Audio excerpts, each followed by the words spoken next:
Hi hello నమస్తే welcome to BRK health. నేను హిమవర్ష. ఈరోజు మనతో పాటు ఉన్నారు ఒక స్పెషలిస్ట్ డాక్టర్ వినయ్ కుమార్ గారు, consultant vascular surgeon, endovascular surgeon and diabetic food specialist doctor అయితే మనతో పాటు ఉన్నారు. వారిని అడిగి చాలా మంచి మంచి టాపిక్స్ గురించి అయితే మాట్లాడదాం. మరి ఏమాత్రం ఆలస్యం చేయకుండా సార్ని అయితే పరిచయం చేసుకుందాం. సార్ నమస్తే. నమస్తే అండి. డయాబెటిక్ పేషెంట్స్ గురించి మాట్లాడుతున్నాం కాబట్టి, ఈ డయాబెటిక్ పేషెంట్స్ ఉన్న వాళ్ళు అంటే పేషెంట్ ఉన్న వాళ్ళు అనుకోండి, నార్మల్గా ఇది ఉన్న వాళ్ళకి ఇప్పుడు రక్తనాళాల్లో బ్లాకేజెస్ అనేవి ఎక్కువగా వస్తాయని చెప్పి వింటూ ఉన్నాం. At the same time normal పీపుల్స్కి కూడా ఈ బ్లాకేజెస్ అనేవి రావడం అనేది సహజం అని అంటూ కూడా అంటారు కదా, ఇది నిజమేనంటారా? అయితే ఇప్పుడు మనం ఎట్లయితే డయాబెటిక్ పేషెంట్స్ గురించి మాట్లాడుకుంటున్నామో, ఈ డయాబెటిక్ పేషెంట్స్కి డయాబెటిక్ ఫుట్ అల్సర్స్ డెవలప్ అవుతాయి కదా. సో అల్సర్స్ డెవలప్ అవడానికి మనం ఎన్నో కారణాలు మాట్లాడుకున్నాం. అందులో వన్ ఆఫ్ ద ఇంపార్టెంట్ కారణం ఏంటి అంటే రక్త సరఫరా సరిపోకపోవడం, బ్లడ్ సర్క్యులేషన్ మన ఆ ఫుట్కి సరిపోకపోవడం. ఎందుకు అట్లా అవుతుంది అంటే ఈ లాంగ్ టర్మ్ డయాబెటిక్స్కి కింద మోకాళ్ళ కిందికి ఉండే రక్తనాళాల్లో బ్లాక్స్ ఉంటాయి, అంటే బ్లాక్స్ ఏర్పడతాయి. ఇప్పుడు ఎట్లయితే మనకి గుండెలో కొరోనరీ ఆర్టరీస్లో కూడా బ్లాక్స్ ఏర్పడి మనకు హార్ట్ అటాక్ అంటాం కదా, అదేవిధంగా మోకాళ్ళ కింది రక్తనాళాల్లో కూడా బ్లాక్స్ ఏర్పడి రక్త సరఫరా కింద పాదానికి సరిపోక ఆ గాయం మానడం కూడా లేట్ అవుతుంది. సో ఎప్పుడు ఏ గాయం మానాలన్నా కానీ ఫస్ట్ ఇంపార్టెంట్ ఉండాల్సింది ఏంటంటే పాదానికి గాయానికి రక్త సరఫరా సఫిషియెంట్గా ఉండాలి. అది ఉన్న తర్వాత మనం ఇతర కారణాలు చూసుకుంటూ ఉండాలి. ఎట్లా అంటే ఇన్ఫెక్షన్ లేకపోవడము, లేదా మనకి ఎక్కడైతే ప్రెషర్ ఎక్కువ పడుతుందో ప్రెషర్ తగ్గించుకోవడము, షుగర్ లెవెల్ మెయింటైన్ చేయడము, హిమోగ్లోబిన్ పెంచుకోవడము, ఇట్లాంటివన్నీ నెక్స్ట్ కారణాలు అనమాట. సో మనకి బ్లడ్ సర్క్యులేషన్ అట్లయితే ఇప్పుడు పాదానికి గాయం మానాలంటే ఫస్ట్ మనకు కావాల్సింది బ్లడ్ సర్క్యులేషన్ ప్రాపర్గా ఉండాలి. సో అందుకోసం అని చెప్పేసి ఈ బ్లడ్ సర్క్యులేషన్లో బ్లాక్స్ ఏమైనా ఉన్నాయా అని మనం చూసుకోవడము, దానికి తగ్గ టెస్టులు చేసుకోవడం అనేది చాలా ఇంపార్టెంట్. సార్ నార్మల్గా చూసుకుంటే కనుక ఈ బ్లాకేజెస్ అనేవి ఎందుకు రావడం జరుగుతుంది అంటారు? ఒకవేళ వచ్చినా కూడా వీటిని అంటే ఈ ప్రాబ్లం అనేది ఎలా సాల్వ్ చేస్తారు?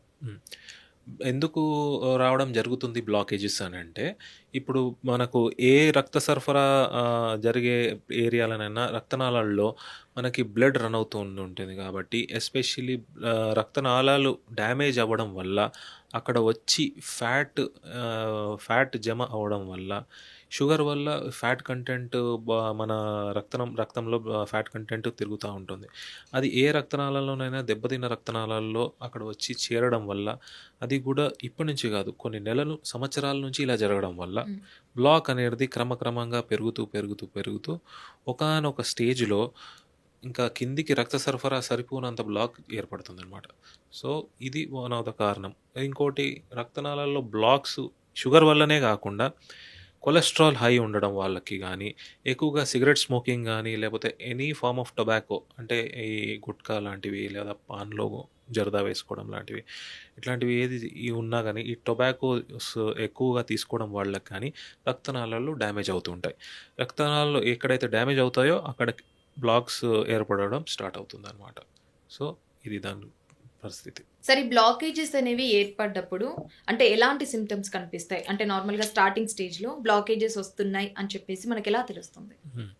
ఇప్పుడు షుగర్ పేషెంట్స్లో చూసుకుంటేనేమో మనకి ఏదైనా పుండ్లు పడినప్పుడు ఆ పుండ్లు మానకపోవడము, ఎక్కువగా కాలం ఎక్కువ టైం కావడం, అప్పుడు మానడానికి ఇవన్నీ జరుగుతూ ఉంటాయి. కాబట్టి అప్పుడు మనం ఒకటి అనుమానించాలి ఏంటంటే రక్త సరఫరా బాగుందా లేదా, అప్పుడు మనం దానికి సంబంధించిన టెస్టులు చేసుకుంటూ ఉంటాం. ఇది మనకు షుగర్ పేషెంట్స్కి. ఒక నార్మల్ పేషెంట్స్కి